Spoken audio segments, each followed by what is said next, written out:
হোক ছেলে হোক, তাদের রক্ত শুকাতে না শুকাতে বেঈমানি শুরু হয়েছে। কথা বলে ঠিক না? তাদের রক্তের উপর দিয়ে আজ আমরা এই কথা বলতে পারছি। আজ যদি তারা রক্ত না দিত, এই জমিনে আমাদের হক কথা বলা সম্ভব ছিল না। কথা বলে ঠিক না? এই জন্য শহীদদের সম্মান করতে হবে। এদেশের হাজার হাজার তরুণ ছাত্র ছাত্রী সাধারণ মানুষের রক্তের বিনিময়ে দেশ স্বাধীন হয়েছে। কথা বলে ঠিক না? ভারতের রাজাকারদের থেকে মুক্ত করা হয়েছে দেশ। তাদের কাছ থেকে ভারতের রাজাকার, ওরা এতদিন আমাদেরকে বলতো পাকিস্তানের রাজা।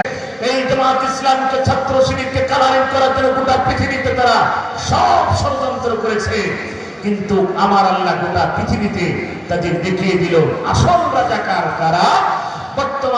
বর্তমান লেডিস ফিরাউনের দল হচ্ছে আসল রাজাকার, আসল জঙ্গি, আসল সন্ত্রাস, আসল নারীখোর, মদখোর এবং টেন্ডারবাজিখোর। কথা বলে ঠিক না?